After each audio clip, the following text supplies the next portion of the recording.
چھا جاؤ اور زمانے کو بتاؤ کہ ہم حسین ابن علی کے سپاہی ہیں. صرف محرم کے دن آنسو بہا لینے سے کچھ نہیں ہوگا. کیا صرف محرم حسین کا مہینہ ہے؟ نہیں، سب پورا سال حسین کا ہے، پوری زندگی حسین کی ہے، پورے زمانے حسین کے ہیں. یہ صرف عاشور کا دن یا عاشور کی شب ہی حسین کی نہیں، سارے زمانے حسین کے ہیں. کل بھی حسین کا تھا، آج بھی حسین کا ہے، کل بھی حسین کا ہوگا. آؤ اٹھیں، قرآن کو لے کر کے حسین ابن علی نیزے کی نوک پر بھی چڑھ کے قرآن سنایا، اور آج ہم اسی قرآن کی دعوت کو لے کر کے اٹھیں اور حسین ابن علی کے پیغام کو گھر گھر پہنچ. حضور کا جب وصال ہوتا ہے تو حضرت زید بن عبداللہ اپنے باغ کو پانی دے رہے ہیں تو کسی نے جا کے ان کو کہا کہ حضور کا انتقال ہو گیا ہے. تو انہوں نے یوں ہاتھ اٹھا کے کہا اللہم اذہب بصری حتی لا ارا بعد حبیبی محمد احدا. اے اللہ میری آنکھوں کی بینائی اچک لے، مجھے نہیں چاہیے یہ آنکھیں، حضور کے بغیر میں اب کسی اور کو نہیں دیکھنا چاہتا. اللہ تعالیٰ نے ان کی آنکھوں کی بینائی ان کی دعا پر جو ہے وہ واپس لے لی. کچھ لوگ ان کا حال پوچھنے گئے، جب پتا چلا ان کی بینائی چلی گئی ہے تو انہوں نے کہا بڑا افسوس ہوا ہے کہ تمہاری آنکھوں کی بینائی جاتی رہی. تو فرمانے لگے تمہیں افسوس ہوگا، مجھے تو کوئی افسوس نہیں، میں حضور کے چہرے کے بغیر کچھ دیکھنا ہی نہیں چاہتا. یہ پیار کی وہ انوکھی داستان ہے کہ جو آپ کو کائنات میں کہیں بھی نہیں ملے گی. حضرت حسان بن ثابت رضی اللہ تعالیٰ عنہ کے اشعار پڑھیں جو حضور کے وصال پہ انہوں نے کہے ہیں. اس میں وہ فرماتے ہیں حضرت حسان بن ثابت کاش کہ مجھے کالا سانپ لڑ جاتا اور میری زندگی کا خاتمہ کر دیتا. سیدہ فاطمہ کہتی ہیں سبت علیہ مصائب لو انہا سبت علی الایام سرنا لیالیا، کہ میرے اوپر وہ مصیبتوں کے پہاڑ ٹوٹ پڑے ہیں، اگر وہ مصیبتیں جو ہے وہ روشن پر پڑتی تو وہ بھی سیاہ راتیں بن کے رہ جاتی. تو یہ محبتوں کی کیفیت، انسان تو انسان رہے. وہ غضبہ نامی اونٹنی جس پہ حضور سواری کیا کرتے تھے تو وہ حضرت سیدہ فاطمہ کی دہلیز پہ سر رکھ کے باقاعدہ آنسو بہایا کرتی تھی. وہ یافور نامی حضور کا دراز گوش قبیلہ بنو سلیم کے کنویں میں چھلانگ لگا کے اپنا خاتمہ کر لیتا ہے. جب حضور چلے گئے ہیں تو ہم نے جی کے کیا لینا ہے. حضرت امام احمد بن حنبل نے اپنی مسند کے اندر لکھا ہے کہ حضور کے گھر میں ایک چھوٹا سا ممولا تھا. جب حضور گھر آتے تو وہ کسی گوشے میں بیٹھ کے حضور کو دیکھتا رہتا، اور آقا کریم علیہ السلام جب گھر سے چلے جاتے اس طرح تو وہ مضطرب ہو جاتا. کبھی چارپائی پہ آ جاتا، کبھی چھت پہ، کبھی نیچے، کبھی دائیں، کبھی اوپر. جب آقا کریم علیہ السلام دوبارہ گھر آتے فساکانا تو اس کے دکھی دل کو قرار آ جاتا. اور اگر محبتوں کی کہانیاں اور الفتوں کی دل آویز داستان کو چھیڑنے لگوں تو میں تمہیں ایک ایسی البیلی اور انوکھی کہانی سناؤں گا جس کو حضرت امام بخاری نے اپنی صحیح سند کے ساتھ روایت کیا ہے کہ مسجد نبوی کا ماحول ہے. آقا کریم علیہ السلام منبر پہ جلوہ فراز ہوئے. ابھی خطبے کا آغاز ہی ہوا ہے کہ ایک جانب سے سسکیوں کی آواز آنے لگی، کوئی پھوٹ پھوٹ کے رو رہا ہے. صحابہ دائیں بائیں دیکھتے ہیں، رونے والا نظر نہیں آتا، اور رونے والا اس درد سے روتا ہے کہ سینوں کے اندر کلیجے پھٹتے دکھائی دیتے ہیں. اس کے لہجے میں گداز اتنا ہے اور درد اتنا ہے کہ صحابہ دائیں بائیں دیکھتے ہیں، رونے والا نظر بھی نہیں آتا، لیکن اس کے رونے کی ہچکیاں اور سسکیاں زہرا گداز ہیں، کلیجہ پگھلا دینے والی ہیں. اللہ اکبر. فنزل النبی صلی اللہ علیہ وسلم عن المنبر، حضور منبر سے نیچے اترے. آج پہلا دن تھا کہ حضور کے لیے منبر بنا تھا. حضور منبر پر بیٹھے تھے. پہلے کھجور کے ایک تنے کے ساتھ ٹیک لگا کے حضور واز کیا کرتے تھے. آج منبر بنا تو اس کو ایک سمت رکھ دیا گیا. رونے والا یہ وہ خشک تنا تھا جو حضور علیہ الصلوۃ والسلام کی جدائی کے اندر تڑپ رہا تھا. اس تنے ہنانا در ہجر رسول ظالمی نالت چوں ارباب عقول. رومی کہتے ہیں کہ اس تنے ہنانا عاقل لوگوں کی طرح سسکیاں لے کے رو رہا ہے. آقا کریم علیہ السلام آئے اور اس تنے کو حضور نے اپنی باہوں میں لے لیا. جس طرح کوئی بچہ بچھڑا ہوا ماں کی گود میں آ جائے تو اس کی گھگی بن جاتی ہے، اس طرح اس کی گھگی بند گئی اور آقا کریم اس کے اوپر اپنا ہاتھ پھیرتے رہے اور بتدریج اس کی سسکیاں اور اس کا رونا کم ہوتا رہا. پھر تھوڑی دیر کے بعد آقا کریم دوبارہ منبر پہ آئے.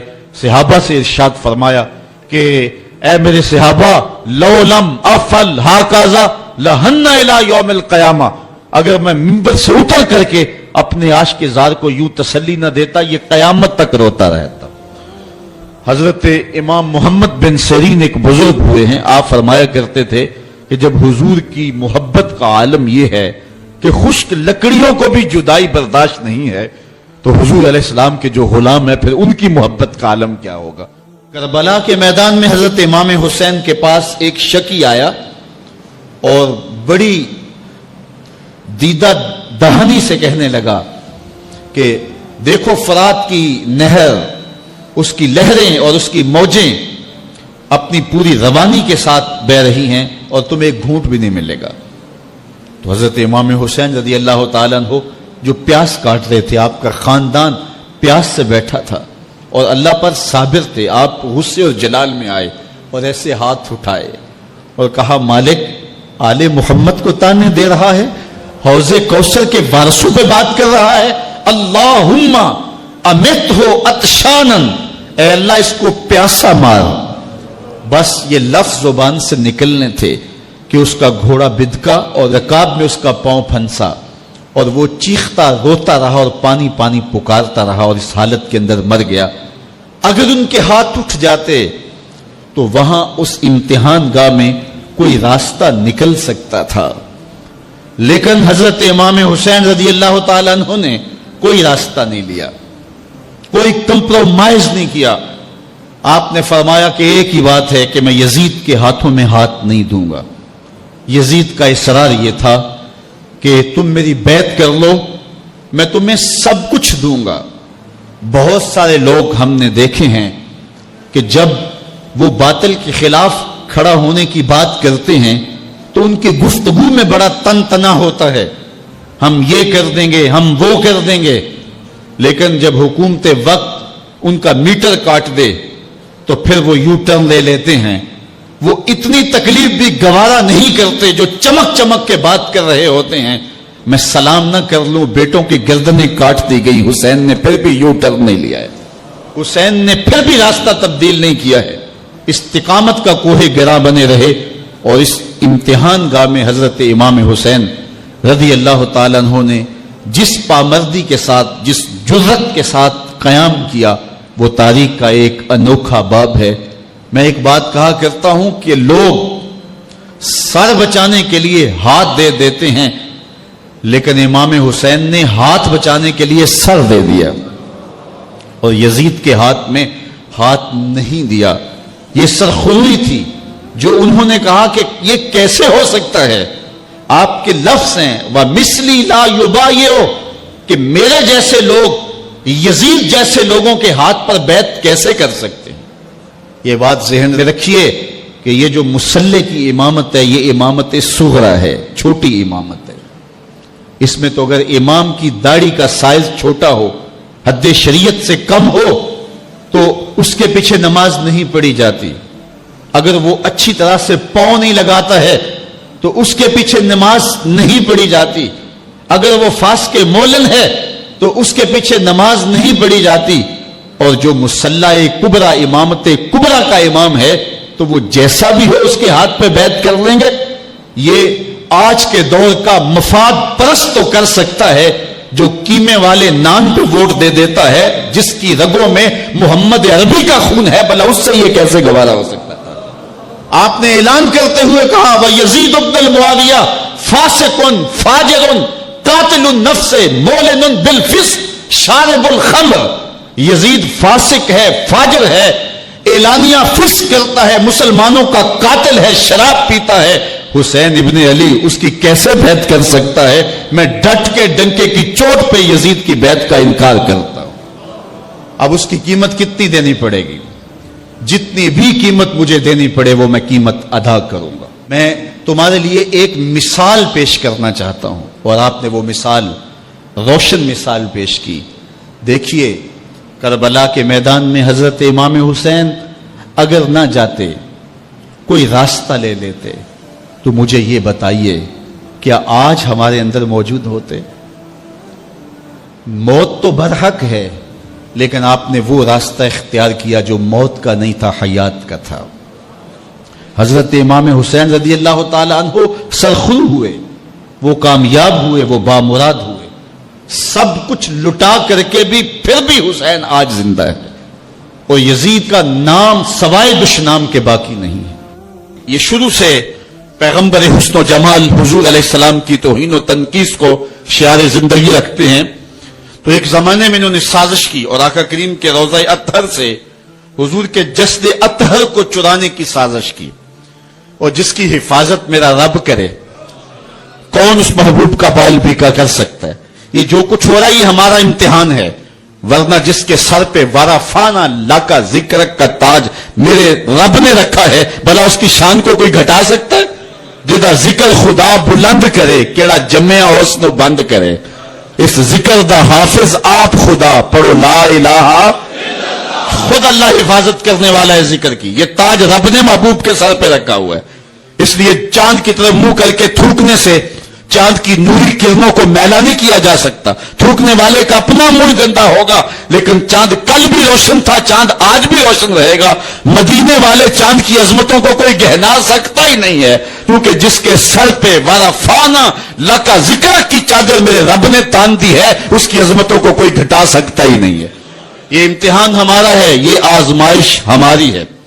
اللہ اکبر۔ تو میں نے کہا کہ یہ سعادت مند لوگوں کا مقصوم ہوتا ہے، تو اس زمانے میں یہ سازش کی کہ حضور کے جسد اطہر کو روضہ انور سے نکال لیا جائے، اور پھر باقاعدہ انہوں نے 2 اشخاص کو وظائف پڑھا کر کے، داڑیاں رکھوا کر کے، جبہ و دستار پہنا کر کے مدینے میں بھیجا، صوفیاء کے، نیکوکاروں کے، علماء کے، زاہدین کے روپ میں، اور انہوں نے وہاں ایک جگہ کرائے پہ لے لی اور اپنی کارروائی کا آغاز کر دیا۔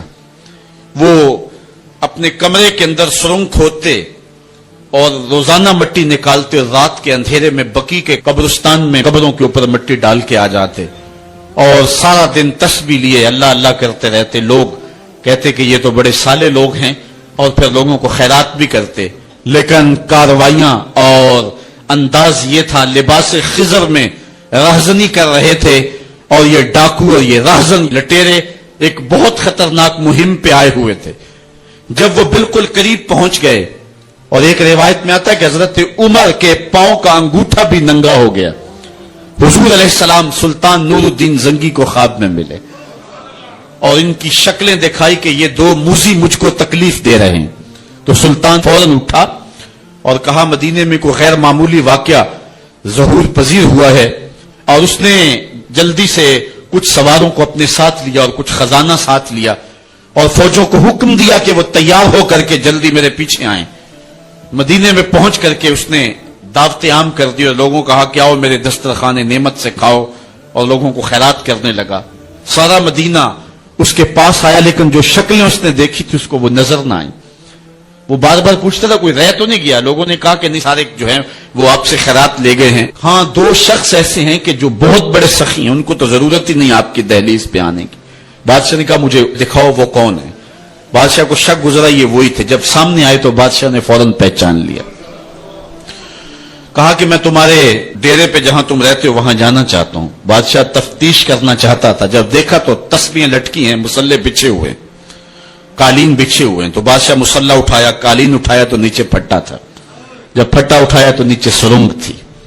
پھر بادشاہ نے ان کو جانوروں کے پیچھے بندھوا کر کے چروا دیا، اور میں نے تاریخ میں پڑھا سلطان نور الدین زنگی مدینے کی گلیوں میں پھر اس کے بعد روتا پھرتا تھا، اور اس کی آنکھوں میں آنسو تھے، اور کہتا تھا یا رسول اللہ تمہاری مہربانی کہ یہ ڈیوٹی میرے ذمہ لگائی ہے، ورنہ کائنات بھری پڑی تھی۔ یہ سعادت مندی میرا مقدر کہ اس نوکری کے لیے مجھے منتخب کیا ہے۔ ہمارے اسلاف، ہمارے بزرگ، اس دور کے شہنشاہ، اس دور کے بادشاہ اتنی جرأت اور اتنی عظیمت رکھا کرتے تھے، اور آج ہماری کمزوریاں نے دشمنوں کو دلیر کر دی ہے۔ کبھی ایسا بھی اندھیر آیا تھا کہ سر عام یوں توہین اور تنقیص ہوتی ہو پیغمبر حسن اور پیغمبر جمال کی، اور پھر 1 ارب 40 کروڑ انسان دنیا کے اوپر بستے ہوں، یہ بھی زمانے نے دن دیکھنے تھے۔ اس وقت ہمارا المیہ یہ ہے کہ ہمارے پاس عالم لیڈر کوئی نہیں ہے، عوام کے جذبے یقیناً دیکھنے کے۔ سیریا کے بچوں کو میں نے دیکھا کہ وہ چھوٹے چھوٹے بچے، انہوں نے ہاتھوں میں کتبہ پکڑا ہوا ہے، اور میں اس منظر کو دیکھ کر کے کتنی دیر تک سکتے میں رہا۔ اس کے اوپر لکھا ہوا تھا اقتلونا ولا تسبوا لنبینا، ہمارے ٹکڑے کر دو لیکن ہمارے نبی کو گالی نہ دو۔ ان بچوں کے درد کی کہانی کلیجے چیر رہی تھی۔ حضور علیہ الصلوۃ والسلام کی محبت عقل کا تقاضا بھی ہے، دین اور شریعت کا بھی تقاضا ہے۔ حضور کا جو فرمان نور آپ کے سامنے رکھا، اس میں حضور علیہ السلام نے ارشاد فرمایا، لا یؤمن احدکم حتی اکون احب الیہ، تم میں سے کوئی شخص اتنی دیر تک کامل مومن نہیں ہو سکتا جب تک میں اس کو محبوب نہ ہو جاؤں، من والدہ و ولدہ والناس اجمعین، اس کے والد سے، ماں باپ سے، اس کی اولاد سے، یہاں تک کہ کائنات کے ہر شخص سے زیادہ جب تک میں محبوب نہ ہو جاؤں، ایمان کی تکمیل نہیں ہو سکتی۔ حضرت سیدنا عمر رضی اللہ تعالیٰ عنہ نے بارگاہ رسالت مآب صلی اللہ علیہ وسلم میں عرض کی، لَأَنْتَ یا رسول اللہ صلی اللہ علیہ وسلم احب الی من کل شیء الا نفسی، حضور آپ مجھے کائنات کی ہر شے سے زیادہ محبوب ہیں، لیکن میں جو اپنی کیفیت پا رہا ہوں وہ آپ کے سامنے رکھ رہا ہوں، مجھے اپنی جان سے زیادہ آپ محبوب نہیں ہیں۔ تو حضور نے ارشاد فرمایا، لا والذی نفس بیدہ حتی اکون احب الیک من نفسک، عمر مجھے قسم ہے اس ذات کی جس کے قبضے میں میری جان ہے، اتنی دیر تک تمہارا ایمان مکمل نہیں ہوگا جب تک سب سے زیادہ میں محبوب نہ ہو جاؤں۔ حضرت عمر رضی اللہ تعالیٰ عنہ نے عرض کی، الآن احب الی من نفسی، حضور اب جو ہے وہ آپ مجھے اپنی جان سے بھی زیادہ آپ محبوب دکھائی دے رہے ہیں۔ حضور نے فرمایا، الآن یا عمر، عمر اب تمہارا ایمان مکمل ہو گیا ہے۔ تو جب تک کائنات میں سب سے زیادہ حضور محبوب نہیں ہو جاتے تو ایمان کی تکمیل نہیں ہوتی۔ آقا کریم علیہ السلام کی مجلس نور سجی ہے۔ حضرت انس بن مالک رضی اللہ تعالی عنہ روایت کرتے ہیں، ایک شخص آیا اور حضور کی خدمت میں عرض گزار ہوتا ہے، متی الساعہ یا رسول اللہ، اے پیارے رسول صلی اللہ علیہ وسلم، قیامت کب آئے گی؟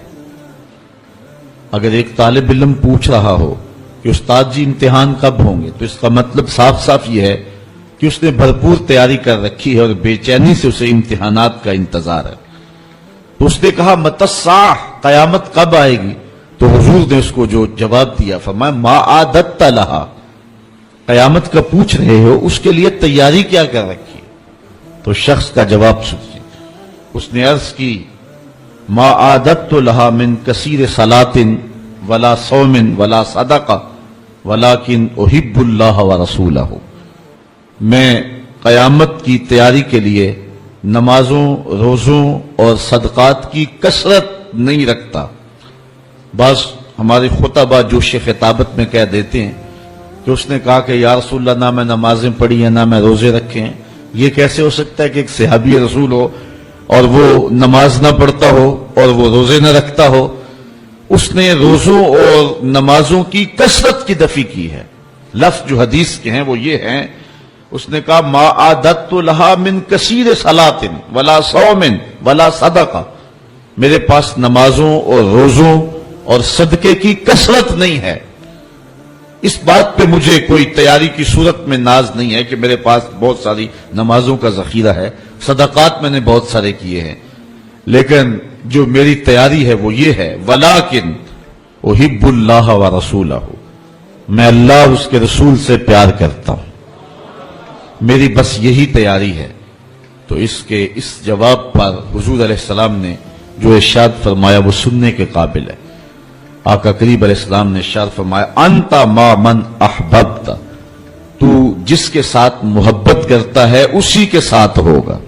فرماتے ہیں کہ پھر ہماری خوشی کی انتہا نہ رہی، اور ایمان لانے کے بعد صحابہ سب سے زیادہ اگر کسی قول پہ خوش ہوئے ہیں، کسی بات پہ بہت زیادہ انہیں فرحت ہوئی ہے، تو وہ اس بات پہ فرحت ہوئی ہے، انت ما من احببت، تو اس کے ساتھ ہوگا جس کے ساتھ تو محبت کرتا ہے۔ حضور نے ارشاد فرمایا، ان رسالتا والنبوتا قد انقطعت، رسالت اور نبوت اب ختم ہو گئی.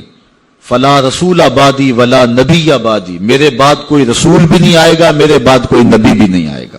بہت سارے لوگ مختلف زمانوں کے اندر نبوت کے دعوے کرتے رہے اور اپنے انجام بد کو پہنچتے رہے. اور سب سے بڑا فتنہ جو پیدا ہوا وہ قادیان کا دجال مرزا قادیانی. پہلے تو اس نے یہ کہا کہ حضور علیہ السلام کے بعد نبوت کا اجرا ممکن نہیں ہے، اور اپنی ایک کتاب حمامۃ البشرا کے اندر اس نے کہا رب رحیم شان والے نے ہمارے نبی کا نام خاتم الانبیاء بغیر کسی استثناء کے رکھا ہے، اور ہمارے نبی نے لا نبی بعدی کے بیان سے اس کی تشریح کر دی ہے، جو طالب علموں کے لیے بالکل واضح ہے. یہ اس نے اپنی کتاب حمامۃ البشرا کے اندر لکھا.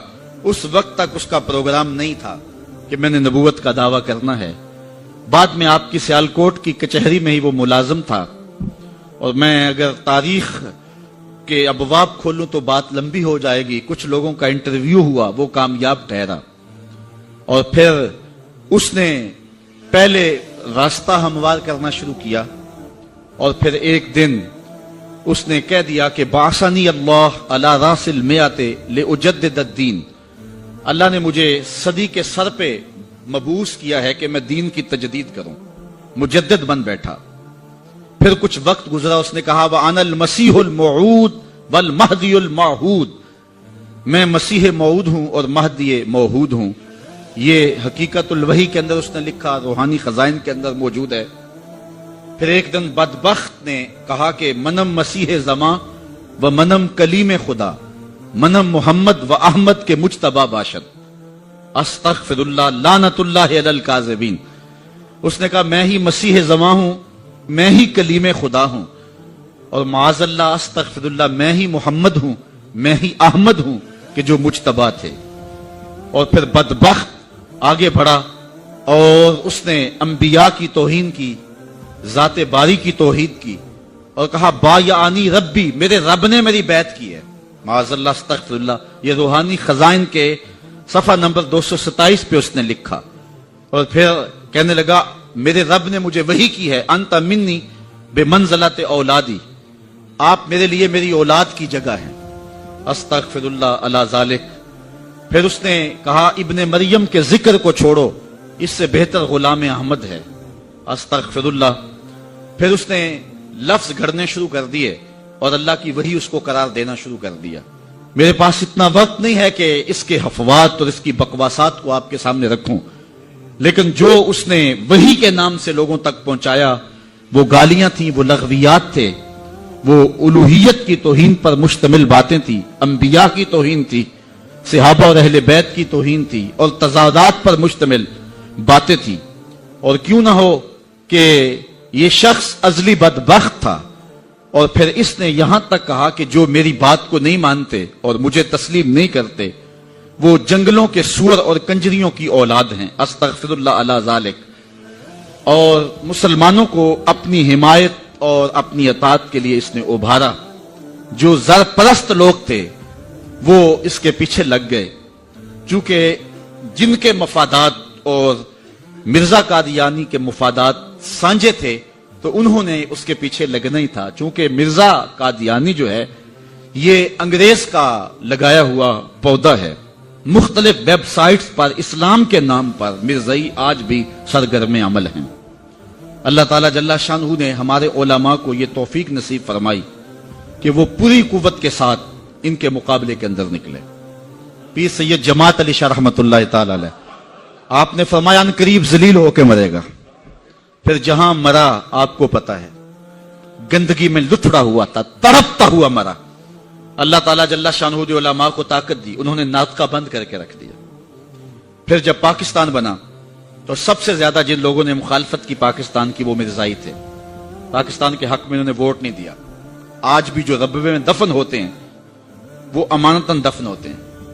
ان کا عقیدہ ہے کہ پاکستان ٹوٹ جائے گا اور ہمیں اٹھا کر کے جو ہے وہ قادیان میں دفن کیا جائے گا. یہ وصیت کر کے وہاں دفن ہوتے ہیں. جب بھٹو کا دور آیا 74 کے اندر نشتر کالج کے کچھ طلبہ مری جا رہے تھے